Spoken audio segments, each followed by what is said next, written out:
Picture yourself. You've just entered the 100-meter dash. You're at the starting line. You're kneeling down into the starting blocks, and you take a glance over at your competition. And you realize there's something different about your competition. You then turn your head towards the crowd, and you realize the crowd, they're all pointing. They're pointing at the starting line, and more specifically, they're pointing at you. And you look back at your competition, and you realize, I'm not wearing the same clothes as the rest of the runners. I'm wearing a parka and snowshoes. Well, you have just discovered something everybody else has already learned. You're not going to win the race, let alone finish the race. What you've just done is what a lot of Christians do every day. We're in a spiritual race. We're in a spiritual race to win the prize of eternal life in heaven with God. But we put on things that slow us down, things that won't help us stay on course, things that will hurt us, that keep us from winning the race. We run out of energy, not because we don't spend enough time in Bible study or prayer. Oftentimes it's the things we need to stop doing that zap our spiritual strength. And we need to stop wearing those things as though it were a parka and snowshoes trying to win the 100-meter dash. Now, you may have a great start, but run out of energy before the race is over, and even quit. God, He's not impressed with great starters. What He's looking for great finishers. So how do you maintain spiritual strength so that you make it all the way to the end of the race? To maintain your spiritual strength, we're going to look at the example of Solomon. Not Solomon, but Samson. And we're going to look at the things that weakened his life and his faith. And they're things that you and I also need to avoid. Now, I'm borrowing these three things from Rick Warren because when I read them and when I applied them, they've helped me continue in the race. And so I want to share them with you as we look at Samson through the book of Judges. Now, physically, Samson, he was the Hulk of the Bible. Big, muscular. He wouldn't even fit in this suit coat. But spiritually, Samson, he was the Bart Simpson. He was a moral wimp. He had everything going for him. He had good looks. He had strength. He had ability. He had God's blessing on his life. Something you and I desperately want. He had a good family, a good home life, but he wasn't able to stay on course. And along the way, he started to lose his strength. He wasn't able to remain the man that he started the race with. He ends up a failure, a broken man. Now, I want us to look at these three things that wrecked his life that we can avoid. And if you learn to deal with these three things, you can make it to the end of the race. No worries. Now, society puts a lot of emphasis on the first one, so that's where we're going to start. And the first thing that weakens your life in this race is self-indulgence. By self-indulgence, I'm talking about an undisciplined lifestyle, living only by your feelings. I'm reminded of Paul's reminder to Timothy in 2 Timothy chapter 1 when he says, God did not give us a spirit of fear or a spirit of timidity, but a spirit of power and of love and self-discipline. Now, self-indulgence, it's like two robins sitting in a tree. One says to the other, hey, I'm hungry. The other says, me too, let's go grab some lunch. And so they find a nice freshly plowed area of ground, and they swoop down and they start to eat all the worms there in an abundance. They're having a great lunch, wonderful buffet, and the two robins, they get full. Well, the one says to the other when they're done, "I'm full, let's fly back up to the tree." And they realize, "We're so full, I can't fly back up. So let's just stay here." So they stayed there, and they were just enjoying the sunshine, just kind of relaxing after that big lunch they had. Well, unbeknownst to them was a tomcat who had been watching these two birds. And he realized these two birds, after a while, had fallen asleep. And so the tomcat creeps up behind them and pounces on them and gobbles them up. Now, do you know what the tomcat was thinking as he was gobbling up those two birds? He was thinking to himself, "Man alive, I love Baskin Robbins." All right. It's to make a point that Satan fills our lives with self-indulgence. He tempts us with things that for him become easy targets. Our culture encourages self-indulgence. And there are a lot of things in which we can overindulge upon. And in Samson's case, his weakness or his lack of self-control was women. No doubt about it. 3 chapters, 3 different women. That was his weakness. Judges chapter 14, verses 1 through 3, it says this about Samson. It says, "Samson went down to Timnah and saw there a young Philistine woman. When he returned, he said to his father and mother, 'I have seen a Philistine woman in Timnah. Now, get her for me as my wife.'" Now, had Samson been my son, I probably would have said, "No."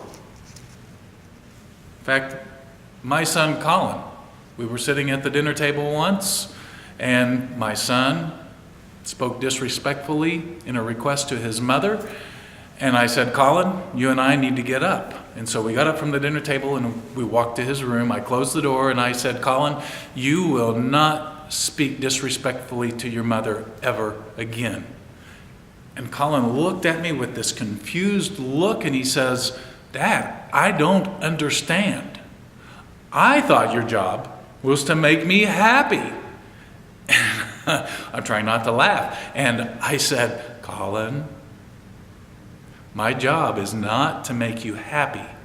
My job is to raise you as a godly young man." And you know what? Colin is a godly young man today. Let's see how Samson's father and mother replied. They replied, "Isn't there an acceptable woman among your relatives or among all our people? Must you go to the uncircumcised Philistines to get a wife?" But Samson said to his father, "Get her for me. She's the right one for me. We're meant to be." Samson saw her and he said, "I've got to have her." No doubt about it. And here's Samson's first mistake. Don't make decisions on pleasure rather than on God's values. We must learn to make decisions based on God's values, not what we think God values. If we don't make our decisions based on what God wants us to do, we fall into an undisciplined lifestyle. We do the fun thing. We do the convenient thing, the unnecessary, the not necessarily the right thing. The fact is, God had said to Samson, "Don't do it." His parents warned him. Samson made a vow himself not to marry an unbeliever. But when he sees this woman, his convictions, they go right out the door. He ignores his plans and he follows his glance. Simple as that. His excuse is, just this once. It's no big deal. Just a small thing. Well, this reminds me of what I think is also so humorous is when the first federal income tax was being debated to become law. There was a debate on the U.S. Senate floor. This was in 1913, and a senator opposing this bill stated, and I quote, "If we allow this 1% foot in the door, at some future date, it might rise to 5%. Now, don't you long for those days? 1%, it's such a small thing. Oh, so little. Oh yeah, you can trust us. We're not going to raise it anymore. 1%, no big deal. It won't get bigger. But look at what God says. God says, don't be deceived. God cannot be mocked. A man reaps what he sows. The one who sows to please his sinful nature, from that nature will reap destruction. The one who sows to please the Spirit, from the Spirit will reap eternal life. God saying, whatever you plant, that's what you're going to reap. Whatever you sow, you're going to reap. It's a fact of life, and it cannot be changed. I saw a video last week of a cruise ship that had already set sail, and shortly into the trip had sprung massive water leaks in the sprinkler system for fire protection. Well, it had flooded the decks. And so the captain could have said, you know, folks, we've stopped the leak, we're all good, this water is just sitting in here, I don't think we're going to have any more leaks, system, oh, it's good. Fires, don't have to worry about that, we've already got water on the decks, we're good. But the captain could have said, we'll keep going. But he didn't. He turned the ship around and headed back to port so that they could fix the leaks.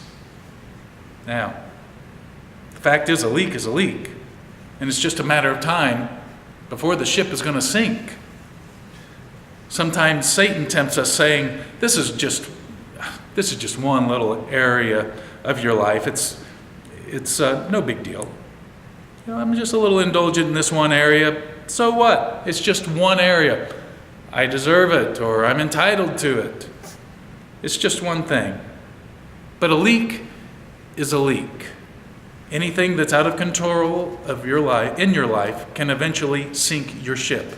Self-indulgence is going to catch up with you. The fact of life. So the point is this: to maintain your spiritual strength, discipline your desires. That's the lesson. Just because you want something doesn't mean you should have it. Just because you can afford it doesn't mean you should buy it. Just because it's pleasurable, it doesn't make it right. Just because everybody else is doing it doesn't mean you should be doing it either. Self-indulgence weakens your spiritual life, and it's going to zap your spiritual strength. The second thing that weakens your life is resentment. Samson lived a life of resentment. He lived in constant anger. He reacted violently to everything. In fact, his primary motivation for all of his reactions and actions was, I'm going to get revenge. In one of the stories, he killed 30 men just to get even because he lost a bet. That was his motivation. I'm going to get even. In Judges chapter 15, we read, Samson said, this time I have the right to get even with the Philistines. I will really harm them.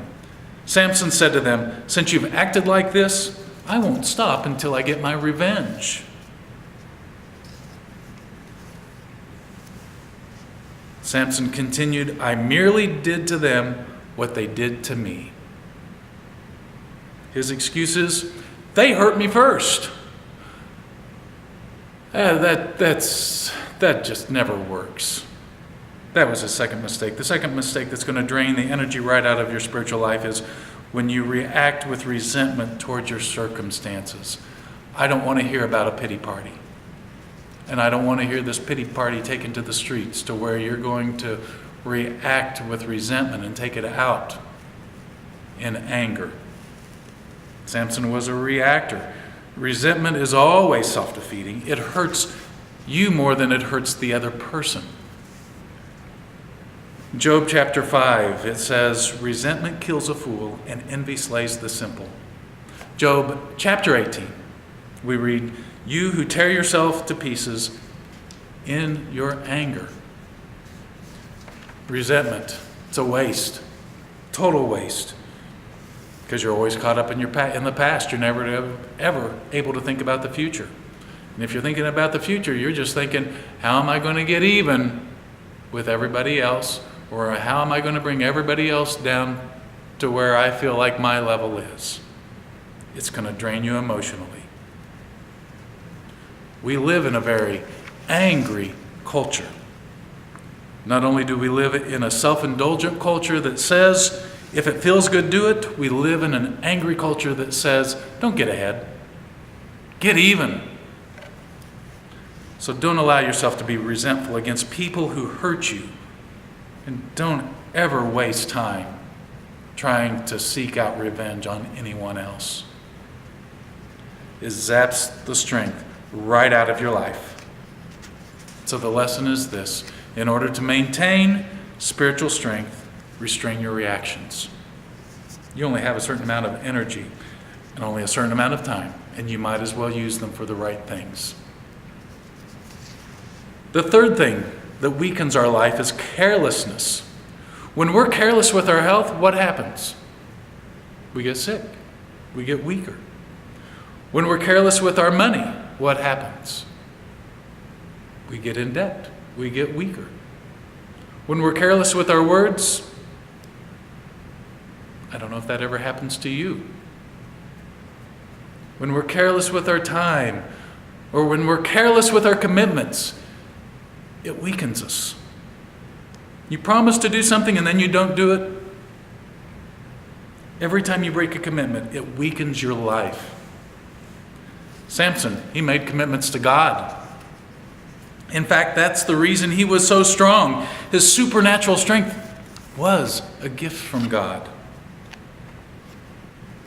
Because Samson had made a commitment to God to give him 100% of his life. The Bible tells us that early in his life, Samson had taken what is known as the Nazirite vow. And this vow said, I belong to God 100%. Not 99, not 99.99, but 100%. I'm going to dedicate all my time and all of my energy and effort to God's work. And God said, okay, Samson, I'm going to make you special. And as a sign of that, you're to do 3 things that will make you different from everybody else. Number 1, your lips will not touch alcohol. Number 2, you are going to have a special diet. And number 3, you are never to cut your hair. And these are a daily reminder that you belong to me. Samson had made this commitment, and it was his source of strength. You know, you're only as strong as what you're committed to. But Samson toyed with his commitment, and he was continually compromising his convictions for convenience sake. He played around, and he toyed with temptation. His goal was, let's see how close I can get to the fire without getting burned, or how close can I walk to the edge of the cliff without falling over. Samson thought, oh, I can handle this. Well, you know, the best example of Samson's carelessness was in his relationship with Delilah. That story is in chapter 16. Third woman, 3 chapters. But, you know, this time it's different. Samson knew, oh, Delilah, she's the one. The first one, I thought she was the right one. I was immature. It was a mistake. She was my first mistake. The second one, definitely a mistake. Second mistake, this one, oh, we're going to get this one right. She is right for me. We are meant to be. And when the men who were Samson's enemies found out that Delilah was his girlfriend, they hired Delilah to find out what was his secret source of strength. So every night, Delilah would woo Samson into telling her what his secret to his strength was. Samson played along. This sounds like the perfect relationship as well. Trusting, they're looking out for each other. Oh yeah, they were meant to be. So Samson played along with Delilah's request. He was playing with fire, but he knew he could handle it. So the first time he said, "I will tell you the secret of my strength. Tie me up with 7 bowstrings like a bow and arrow." And so Samson goes to sleep. In the morning he wakes up and surprise, he's tied up with 7 bowstrings and there's strange men in the room, and Delilah says, "Samson, wake up." And he does. He wakes up, pops the strings, beats up the guys in his room, and throws them out. Well, Delilah comes back the next night and says, "Samson, tell me, what is the real secret of your strength?" And Samson says, "It's new ropes. If you bind me up with new ropes, then I can't break through those new ropes." So he goes to sleep that night, and the next morning he wakes up and, surprise, he is bound with new ropes, and he has a greeting party again in his room. It's those same guys from the other day. So he gets up, breaks the new ropes, says hello to the guys, beats them up, throws them out. And so the third night, Delilah, his loving and devoted girlfriend, says, "Ah, Sam, dear, sweetheart, you're making a fool of me." And so Samson says, "If you braid my hair, then I'll lose my strength." Now you can tell he's getting closer to the real thing. He's playing with fire, but he knows exactly what he's doing. He can handle it. So he's thinking, I know how far I can go, and I won't go any further. But he's being careless with his commitment. So the third morning he wakes up, and his hair's braided, but he still has his strength. And he goes, "Morning, guys," and beats them up again and throws them out. But he was careless once too often. He kept playing with what he knew he shouldn't be playing with, and he finally gave in to Delilah. And in Judges 16, he says this. In fact, Delilah starts by saying, "How can you say, 'I love you,' when you won't confide in me? This is the third time you have made a fool of me and haven't told me the secret of your strength." And with such great nagging, she prodded him day after day until he was tired to death. So he told her everything. "No razor has ever been used on my head, because I have been a Nazirite set apart to God since birth. If my head were shaved, my strength would leave, and I would become as weak as any other man." Samson told her everything. He finally gave in. He said, "Oh, this will be different for me. I can handle it." But that was Satan's trap. So the lesson is this: in order to maintain your spiritual strength, keep your commitments, even when you don't feel like keeping them. That's the mark of maturity. I must keep my commitments to God. I must keep my commitments to my spouse, to my children, to my employer, to my employees, to all that I'm accountable to. Psalm 15 says, "Of the one who will live in God's presence is he who keeps his oath, even when it hurts." Even when it hurts. There's an old saying that says, "A chain is only as strong as its weakest link." So likewise, you are only as strong spiritually as your weakest commitment. So what are you committed to? You're only as strong as your weakest commitment. It's fine for me to tell you that you need to be committed to God. You can say, "Yes, I am." How strong is that commitment? Now, I have two questions that I want to ask you, and I want you to answer these before you walk out of this room. The first question is, what is the weak link in your life? Is it self-indulgence? Do you find yourself saying, "Just this once," or "I deserve this," or "I can handle this," "I can do these kinds of things, watch these kinds of things, read these kinds of things. It won't bother me"? Or is resentment the weak link in your life? You're still trying to get even for past hurts. pulling other people into your anger who weren't even there to inflict that hurt upon you? Is the weak link in your life carelessness? You've allowed yourself to slip in your commitment to Christ. You've bought into the life of, I can handle it. You've been flirting with something you know is wrong. Is that your weak link? So answer for me, what is your weak link? My second question is, when are you going to do something about it? Well, the answer is, why not start doing something about it today? Maybe it's setting boundaries at the workplace with a coworker of the opposite sex. Maybe it's being selective on what you will and won't watch on TV or where you go on the internet. Maybe it's stop trying to dig someone else's hole at work from which they can't dig out because you're spreading negative rumors about them. You know, there are things you need to stop doing. But for a lot of us, there are also things we need to start to take steps to do. Things that have not been done, have not been completed yet. So for you, perhaps it's taking that next step in your faith and be baptized into Jesus Christ. Perhaps it's to become an official member of this church, saying, this is my church home, this is where I want to identify, and I want to be a part of this group that's moving forward and moving out into the world. Maybe you've never connected with other members of this church, and so it's time for you to become involved in a small group where you can be fed and you can feed into others' lives as well as be fed into. You know, it doesn't matter so much where you've been. What matters most is the direction your feet are pointing.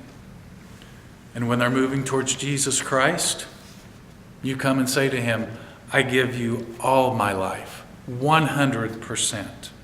Take it. Rid me of my self-indulgence, my resentment, my carelessness, and remake and redeem me into something beautiful, someone like you.